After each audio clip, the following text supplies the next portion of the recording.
नमस्कार दोस्तों, मैं हूं डीके यादव और आप देख रहे हैं जिम्मेदार कौन न्यूज।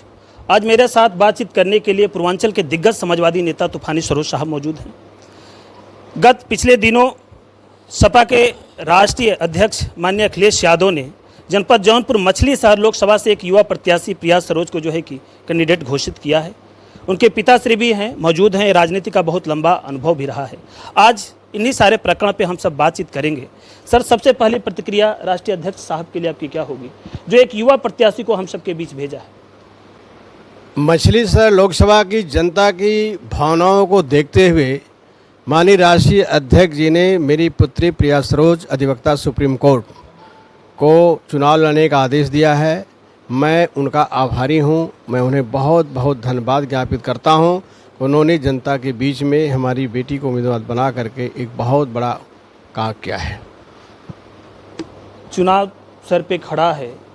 भारतीय जनता पार्टी का जो स्लोगन है 400 पार का, और ईडी सीबीआई का क्या कुछ मामला चल रहा है। तमाम विपक्षी पार्टियां आरोप लगाती हैं कि संवैधानिक संस्थाओं को भारतीय जनता पार्टी खत्म कर रही है। तो आज चुनाव के मुद्दे में जो केंद्र बिंदु में जो प्रमुख मुद्दे रहने वाले हैं, जिनको लेकर आप जनता के बीच में जाएंगे, जिनको बताएंगे, जनता को कन्विंस करेंगे कि क्या कुछ वर्तमान समस्याएं हैं, उस कौन कौन से मुद्दे हैं, आज हमारे दर्शकों को भी साझा करें।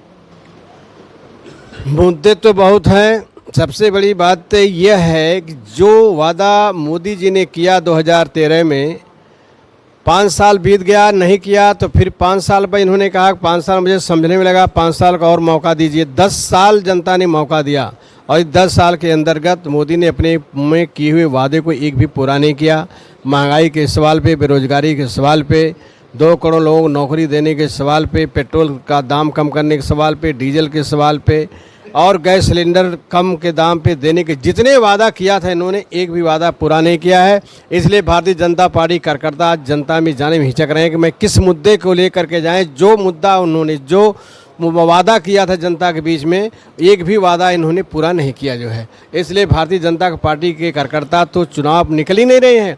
ये ईडी और सीबीआई का सहारा लेकर के लोगों की जुबान को बंद करना चाहते हैं। जो भी इनके खिलाफ बोल रहा है उसके घर ईडी सीबीआई चल जा रही है। भारतीय जनता पार्टी सबसे भ्रष्ट और करप्टेड पार्टी है।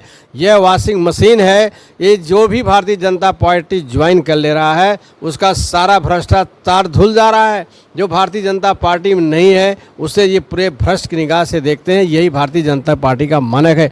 आपने देखा अजित पवार का, जिनके ऊपर 75,000 करोड़ रुपए का घोटाला था, वो तुरंत भाजपा ज्वाइन कर लिए और ज्वाइन करने के बाद जो है कि उनका सारा का सारा पाप धुल गया और उनको डिप्टी सीएम बना दिया गया। पूरे देश में ये बच्चा जान रहा है कि अगर भ्रष्टाचार छिपाना है तो भारतीय जनता पार्टी की ज्वाइन कर लीजिए और भारतीय जनता पार्टी में ज्वाइन हो जाओगे तो आपके सारे भ्रष्टाचार खत्म हो जाएंगे। भारतीय जनता पार्टी का नारा जो है इस बार पूरे देश से 400 पार का, ये 40 भी नहीं पार कर पाएंगे। पैसा देने पर भी इनके कार्यक्रमों में लोग नहीं आ रहे हैं, भीड़ नहीं जुट रही है। कार्यकर्ता भी एकदम हताश हो चुका जो है। अब 10 साल पे जनता जो है परिवर्तन के मूड में है। ये 2014 में आए थे और 2024 में जाएंगे। पूरे देश की जनता ने मन बना लिया है।